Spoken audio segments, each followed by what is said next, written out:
Et on reste dans l'univers américain, coup de projecteur sur le réalisateur Jim Jarmusch qui a une actualité multiple. Il sort 2 nouveaux films, une fiction, Patterson, en compétition à Cannes, avec Golshifteh Farahani, qui sera en salle la semaine prochaine, et puis Gimme a Danger, un documentaire sur le premier groupe d'Iggy Pop.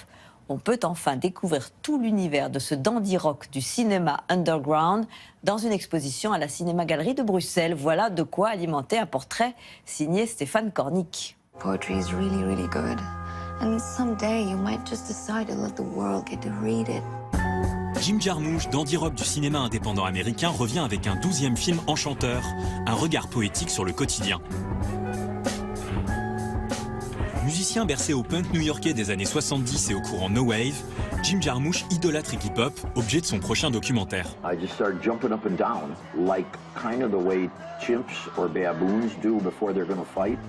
Et rassemble dans sa filmographie des acteurs aussi différents que Johnny Depp, Roberto Benigni, Forest Whitaker, Bill Murray, Isaac de Bancolé, Tilda Swinton ou maintenant Adam Driver. No, my real name is Patterson. On revient sur la poésie de Jarmusch avec Golshifteh Farahani à l'affiche de Patterson et Philippe Azouri, auteur d'un livre et d'une exposition à Bruxelles consacrée au cinéaste. Patterson et Jim, ils se ressemblent beaucoup. Jim aussi, il est très attentif au monde autour.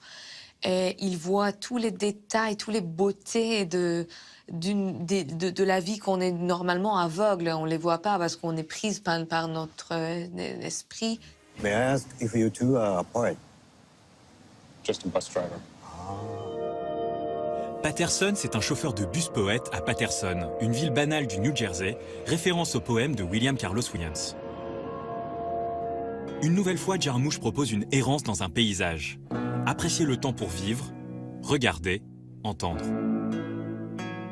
Les films de Jim Jarmusch, depuis Permanent Vacation jusqu'à effectivement aujourd'hui Patterson, en passant par Stranger in Paradise, Ghost Dogs, Broken Flowers, qui est complètement constitué là-dessus, Limits of Control, mettent en scène globalement un personnage solitaire ou 2-3 solitaires, comme ça, dans Don Bailo, dans Stranger in Paradise, qui, au fur et à mesure de leur route, rencontrent toute la société, rencontrent l'Amérique des Anonymes, rencontrent les fous, rencontrent la poésie. Avant de découvrir le cinéma et les œuvres de Ozu, Robert Bresson ou Jacques Rivette, lors d'un échange universitaire à Paris au début des années 70, Jim Jarmusch était étudiant en littérature à Columbia et passionné de poésie. La poésie était première, on pense toujours au rock pour Jim Jarmusch, mais le rock d'ailleurs pour lui, je pense, n'est qu'une extension de la poésie. La poésie, c'est à la fois les mots, mais c'est aussi une forme d'énigme, c'est une certaine musicalité. Certains films citent Henri Michaud, citent Arthur Rimbaud.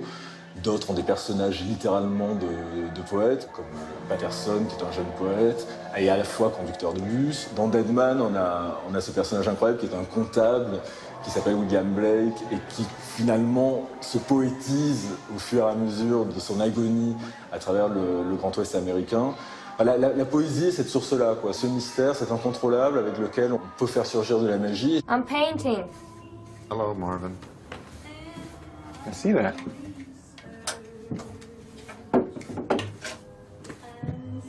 What do you think?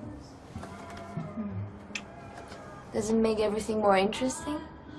La banalité est une des grandes qualités de Jarmusch, il la respecte, il la sculpte d'une certaine manière. Grâce à son sens du détail, Jim Jarmusch montre par de subtiles variations comment les jours se répètent mais ne se ressemblent jamais.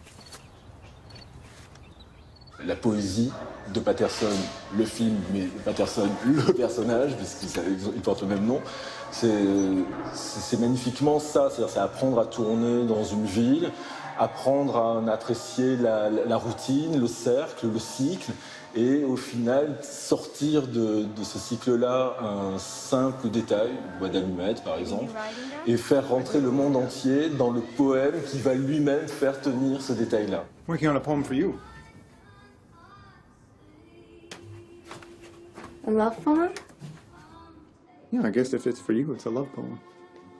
It's kind of inspired by our Ohio blue tip matches. Ce qui ressort aujourd'hui depuis une quinzaine d'années dans son cinéma, c'est une force du présent qui est absolument incroyable, une façon de poétiser le présent jusqu'à atteindre l'éternité, et une façon d'avancer dans le temps. C'est aujourd'hui un des très très très grands cinéastes du temps, précisément parce qu'il prend très au sérieux tout ce qui est le cycle, la répétition, et comment ce qui pourrait passer pour une monotonie va naître une puissance poétique absolument extraordinaire, une sorte de geyser et des émotions bouleversantes. My kid needs braces on her teeth.